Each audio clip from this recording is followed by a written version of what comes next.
당신이 좋아하는 일을 찾아라. 그래야만 평생 단 하루도 일하지 않은 것처럼 살 수 있다. 여러분은 성공합니다. 여러분이 그걸 원했기 때문이죠. 안녕하세요. 하와이 대저택입니다. 여러분, 스위트 스팟은요, 원래 스포츠에서 유래한 용어라고 해요. 야구나 테니스에서 방망이나 라켓의 특정 지점을 의미하는데요.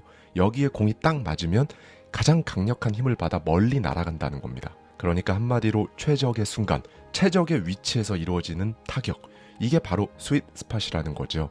그렇다면 우리 인생에서도요, 스위트 스팟이 존재할까요? 많은 사람들이 최상의 성과를 내고 싶어 합니다. 그런데 아무리 노력해도 잘 안 풀리거나 아니면 내가 지금 내 잠재력을 온전히 발휘하지 못하고 있다, 그런 느낌을 딱 받을 때가 있잖아요. 그래서 어제에 이어서 오늘도 샘 리처드의 스위트 스팟, 이 책 속에 담겨있는 인사이트를 가져와서요, 저자의 시선에 저의 생각까지 더해서 여러분과 함께 생각해보고 싶은 부분들을 말씀드리도록 하겠습니다. 누군가 당신에게 $100를 건넨다고 가정해보자. 그 돈을 어떻게 사용할 것인가? 복권을 살 것인가? 필요한 물건을 살 것인가? 은행에 저축할 것인가? 아니면 주식 한 주를 살 것인가? $100는 인생을 바꿀 만한 돈은 아니다. 그러나 당신이 그 돈을 다루는 방식은 인생 전반에 걸쳐 반복될 것이다. 결국 중요한 것은 돈의 크기가 아니라 돈을 대하는 태도이기 때문이다. 돈뿐만이 아니다. 인간관계, 지식, 건강, 시간, 에너지까지 당신은 이미 많은 것을 가지고 있다. 그러나 가진 것이 많다고 해서 반드시 잘 관리될 수 있는 것도 아니다. 당신 인생을 결정짓는 것은 얼마나 가졌느냐가 아니라 그걸 어떻게 다루느냐이다. 나는 8살 때 처음으로 부모님과 놀이공원에 갔다. 미리 모아두었던 돈 $14, 그리고 부모님이 주신 $5를 합쳐 어린 나이에 꽤 많은 돈을 손에 쥐고 있었다. 놀이공원에는 공을 던져 인형을 얻는 게임, 운에 따라 상품이 주어지는 게임, 즉 돈을 써야만 참여할 수 있는 놀이들이 가득했다. 하지만 나는 구경만 했다. 반면 동생은 가진 돈을 모두 써버렸다. 그리고 아무것도 얻지 못했다. 부모님이 물으셨다. 너도 한번 해보지 않을래? 나는 단호하게 대답했다. 아니요, 안 할래요. 결국 나는 놀이공원에 들어갈 때와 똑같이 $19를 손에 쥔 채 집으로 돌아왔다. 어떤 사람들은 묻는다. 아니, 놀이공원에서 돈을 쓰지 않았다면 재미가 없었겠네.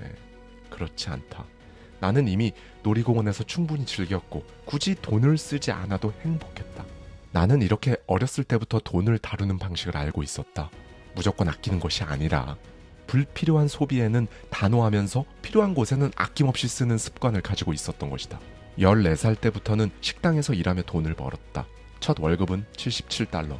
나는 그중 무려 $67를 저축하고 $10만 지갑에 넣었다. 그리고 한 달 후 지갑에는 여전히 $8가 남아있었다. 이런 습관은 아버지가 돌아가신 후 집안 형편이 어려워지면서 더욱 강해졌다. 나는 스스로 내 삶을 통제할 힘을 갖고 싶었다.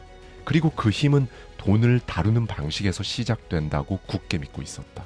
어떤 사람들은 가난을 경험하면 돈이 생길 때마다 충동적으로 소비하려는 경향을 보인다.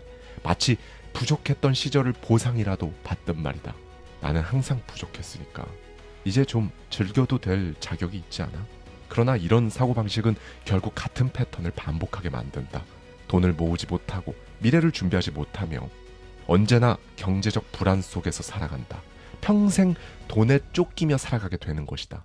나는 학생들에게 자주 이런 이야기를 들려준다. 하루에 커피 한 잔 값으로 $4를 쓴다고 해보자.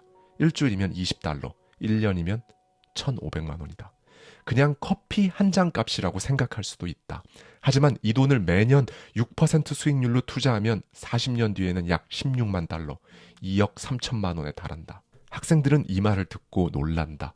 어떤 학생들은 그 순간 습관을 바꾸지만 대부분의 학생들은 여전히 그대로다. 왜일까?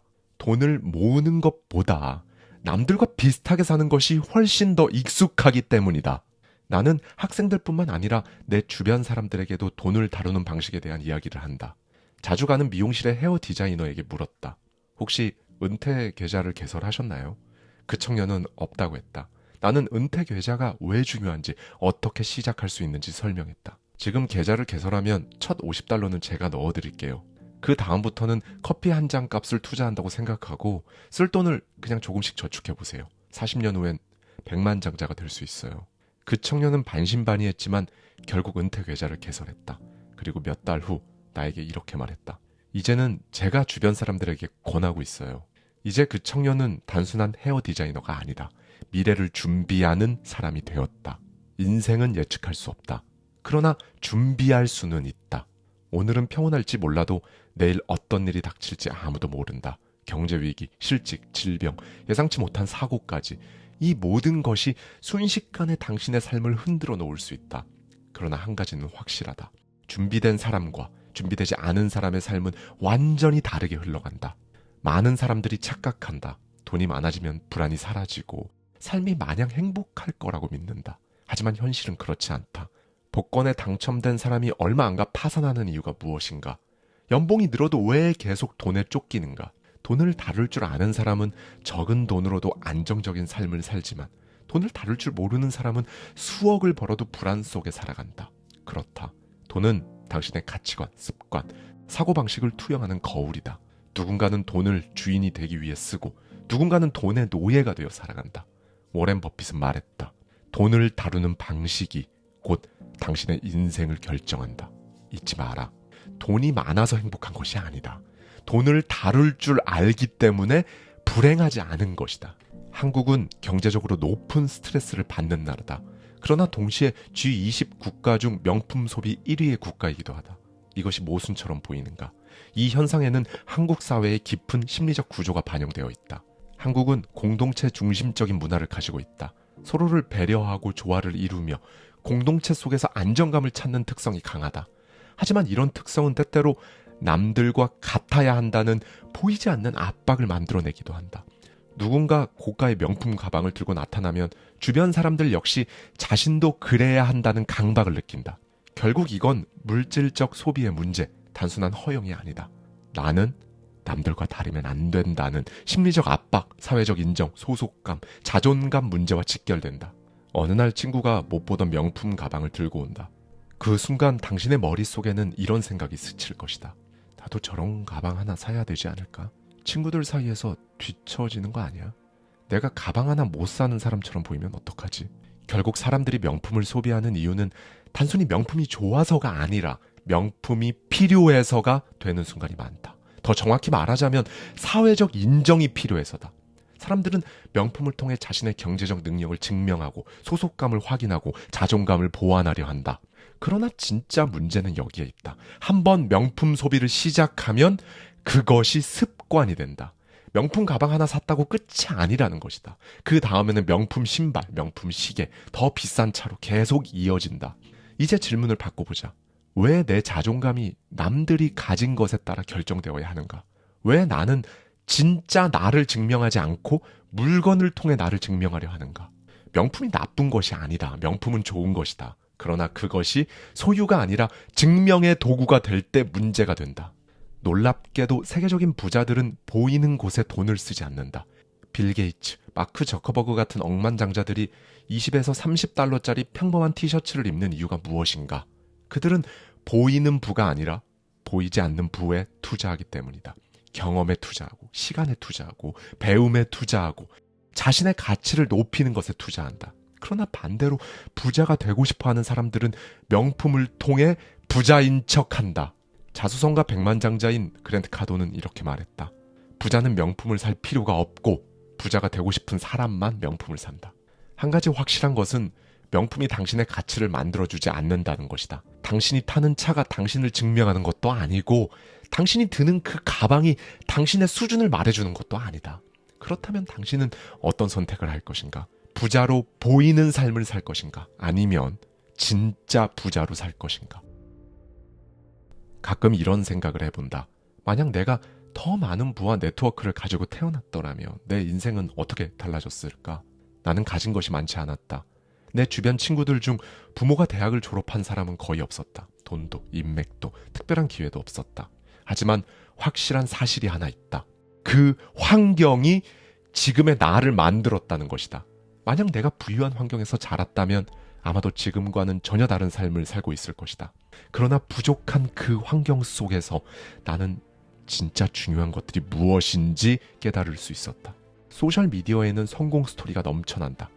하루 만에 1억을 벌었습니다. 20대의 경제적 자유를 얻었습니다. 하지만 우리는 그들의 상황을 알지 못한다. 그 전에는 얼마를 벌었는지, 그 수익이 과연 지속 가능한지, 그 과정에서 얼마나 많은 실패를 겪었을지 아무도 이야기해주지 않는다. 나는 30분짜리 강연으로 5,000달러, 약 700만 원을 번 적이 있다. 그러나 그 다음 강연에서는 2시간 동안 500달러, 약 70만 원을 받았다. 만약 내가 5,000달러만 강조했다면 사람들은 나를 오해했을 것이다. 마치 누구나 쉽게 그 돈을 벌 수 있는 것처럼 말이다. 소셜미디어 속 성공담은 절반만 보여준다. 진짜 중요한 건 그들이 말하는 결과가 아니라 과정이다. 그래서 우리는 비판적으로 생각할 수 있어야 한다. 무엇이 진실이고 무엇이 과장인지 가려낼 줄 알아야 한다. 그럴 때만이 가짜들의 말에 흔들리지 않고 진정한 가치를 찾아갈 수 있다. 당신의 목표는 다른 사람의 삶을 따라가는 것이 아니다. 당신의 삶에서 최선의 선택을 찾는 것이다. 결국 당신의 인생은 당신이 만든 선택의 총합이다. 그러니 스스로에게 물어라. 나는 내일의 나를 자랑스럽게 만들고 있는가? 이 질문이 당신을 스위트 스팟으로 이끌 것이다. 당신은 매일 엄청난 양의 정보를 접하며 살아간다. 뉴스를 읽고 누군가를 만나고 길을 걸으며 순간순간 판단하고 해석한다. 그런데 이 판단과 해석의 과정에서 벽에 갇혀 있을 때가 있다. 일본인은 조용하다. 미국인은 개방적이다. 한국인은 예의 바르다. 우리는 모두 보이지 않는 벽을 가지고 있다. 그 벽의 이름은 고정관념이다. 고정관념은 때때로 당신을 보호하고 세상을 쉽게 이해하도록 돕는다. 하지만 동시에 당신의 시야를 제한하고 더 넓고 깊은 세상을 보지 못하게 만든다. 고정관념은 당신의 뇌가 세상을 쉽게 정리하고 이해하기 위해 만들어낸 지름길이다. 매 순간 엄청난 양의 정보를 받아들여야 하기 때문에 일정한 틀을 만들어 그냥 빠르게 판단하려고 하는 것이다. 그러나 문제가 바로 여기에 있다. 그 판단이 항상 옳을까? 프랑스인은 낭만적이다. 독일인은 엄격하다. 한국인은 부지런하다. 이것이 모든 프랑스인, 모든 독일인, 모든 한국인에게 동일하게 적용될 수 있는 사실이냐는 것이다. 이런 고정관념은 개인을 이해하는 것이 아니라 개인을 특정한 틀에 가두는 위험한 도구가 되기도 한다. 이탈리아 사람은 게으르다. 여성 운전자는 서툴다. 남자는 감정을 잘 표현하지 않는다. 이런 말들을 아무렇지 않게 받아들이는 순간 눈앞에 있는 진짜 사람을 못 보고 미리 설정된 이미지로 상대를 판단하게 되는 것이다. 만약 이 벽을 깨지 않는다면 결국 편견 속에서 살아갈 수밖에 없다. 그 나이에는 이래야 해. 남자는 원래 그렇지. 여자가 무슨 리더야. 이런 말들을 듣거나 혹은 스스로 이런 생각을 하진 않는가. 고정관념은 마치 안경과 같다. 당신이 어떤 색깔의 렌즈를 끼느냐에 따라 보는 세상이 완전히 달라진다. 문제는 그 렌즈가 있다는 사실조차 인지하지 못한다는 점이다. 고정관념은 시간이 지날수록 당신의 사고 속에 깊이 박혀 당신이 접하는 모든 정보를 왜곡한다. 그렇다면 어떻게 이 벽을 깨야 할까? 1. 당연한 것을 의심하라. 한국인은 원래 예의가 바르다. 서양인은 개인주의적이다. 당신이 너무도 당연하게 받아들이는 명제일수록 한 번 더 의심해야 한다. 당신이 보고 있는 것이 진실이 맞는가? 아니면 학습된 편견인가? 2. 낯선 것을 두려워하지 마라. 이 사람은 내가 알던 일본인과 다르네. 그렇다면 당신이 생각하는 일본인의 기준이 잘못된 것일 수도 있다. 당신이 직접 경험한 것이 아니라면 그것을 함부로 진실이라 믿지 마라. 3. 내가 틀릴 수도 있다는 태도를 가져라. 진짜 똑똑한 사람은 자신이 무엇을 얼마나 모르는지를 알고 있는 사람이다. 한국에 오기 전 나는 한국을 한 가지 이미지로만 생각했다. 그러나 직접 한국에서 살아보니 내가 가지고 있던 그 고정관념이 완전히 깨졌다. 예를 들면 이런 것들이다. 한국인은 빨리빨리 문화 속에서 산다. 하지만 동시에 공공장소에서는 놀랄 만큼 차분하다는 걸 알게 되었다. 한국인은 예의가 바르다. 하지만 인터넷 공간에서는 다소 공격적인 모습을 보인다. 한국인은 집단주의적이다. 하지만 개성이 강한 사람들이 훨씬 더 많아지고 있다. 그렇다. 한국은 한 가지 공식으로 설명할 수 없는 나라였다. 그것은 한국이 복잡한 나라이기 때문에 그런 것이 아니라 애초에 어떤 나라든 단순한 공식으로 설명할 수 없기 때문이다. 이렇게 우리가 가지고 있는 모든 고정관념은 불완전하다. 우리는 끊임없이 자신과 타인 모두 틀 속에 가두려는 그 본능과 싸워야 한다. 당신이 마땅히 깨야 할 것은 세상은 이렇다는 바로 그 믿음이다. 세상은 당신이 생각하는 것보다 훨씬 넓다. 세상은 당신이 생각하는 것보다 훨씬 다양하다. 그리고 당신이 믿고 있는 것도 틀릴 가능성이 크다. 당신이 헬스장에 등록했다고 가정해보자. 일주일에 몇 번 운동할지, 몇 킬로그램을 감량할지, 근육량을 얼마나 늘릴지 목표를 세운다. 그런데 목표를 이루기 위해 반드시 직면해야 할 것이 있다. 바로 장애물이다. 운동을 하려면 늦잠을 포기해야 하고 친구들과의 약속도 조절해야 하며 때로는 몸이 피곤해지기도 한다. 이처럼 목표를 향한 길에는 원래 수많은 방해 요소가 존재한다. 그리고 바로 이 순간 당신은 두 가지 선택 앞에 놓이게 된다. 계속할 것인가, 포기할 것인가. 사실 포기가 항상 나쁜 것은 아니다. 때때로 빠른 포기가 더 나은 길이 되기도 한다. 그러나 끝까지 해내는 힘을 가진 사람들은 세상이 던져대는 바로 그 장애물에도 흔들리지 않는다. 그들이 가진 힘, 바로 인내와 끈기다. 우리는 흔히 인내를 무조건 참고 버티는 것이라 생각한다. 그러나 진짜 인내는 다르다. 자신의 목표를 향해 끝까지 집중하는 힘, 장애물을 만났을 때 해결책을 찾는 능력, 포기하는 것이 아니라 방향을 조정하는 유연함. 우리는 어릴 때부터 포기하지 말라는 말을 듣고 자란다. 하지만 모든 목표가 끝까지 붙잡을 가치가 있는 것은 아니다. 예를 들어보자. 좋아하지도 않는 전공을 그래도 끝까지 해야 해 라며 억지로 버틴다. 회사를 그만두고 싶지만 견뎌야 한다는 생각에 그냥 다닌다.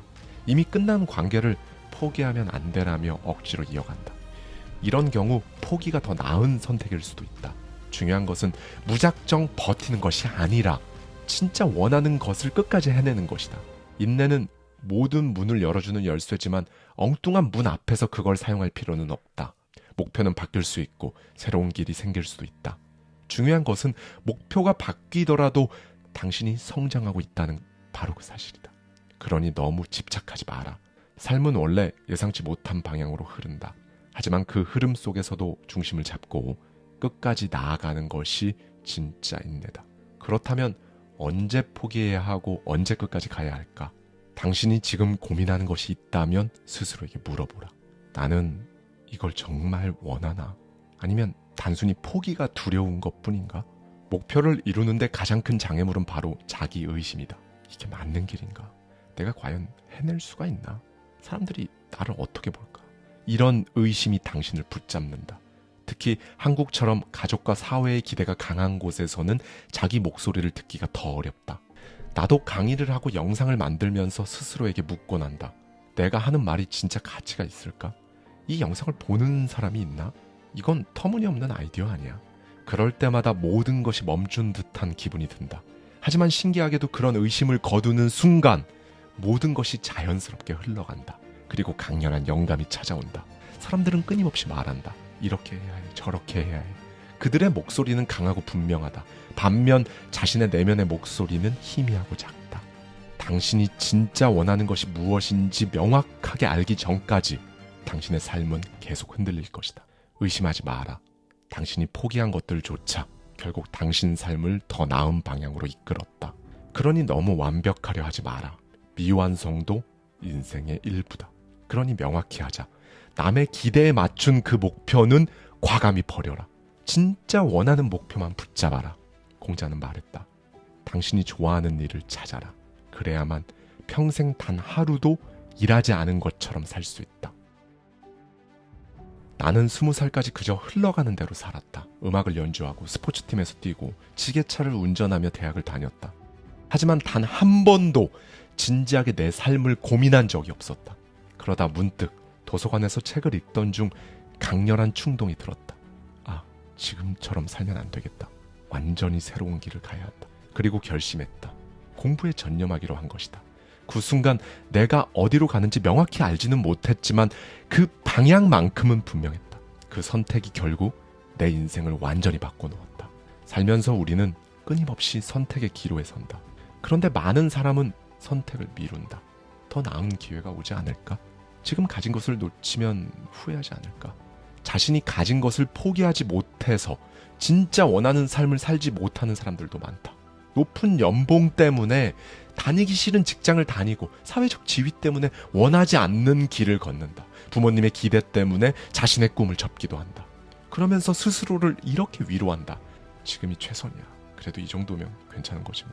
하지만 괜찮은 삶이 원하는 삶을 방해하는 가장 큰 적이다. 다시 한번 강조하겠다. 괜찮은 삶, 그게 바로 진짜 원하는 삶을 방해하는 가장 큰 적이다. 선택이란 한 방향을 포기하는 것이 아니라 다른 가능성을 향해 나아가는 것이다. 그 선택이 예상과 다를 수도 있다. 하지만 실망하지 마라. 그 선택이 당신을 더 강하게 만든다. 어떤 문은 밀어야 열리고 어떤 문은 다가가기만 해도 열린다. 하지만 가만히 있으면 그 어떤 문도 열리지 않는다. 지금 당신 앞에 수많은 길이 있다. 머뭇거리지 마라. 그냥 문을 열어라. 감사합니다. 지금까지 하와이 대저택이었습니다. 저와 함께 매달 한 권씩 책 속에 담긴 격렬한 통찰을 통해 한 단계 더 성장하고자 하는 분들은 아래 고정되어 있는 댓글을 참고해 주세요.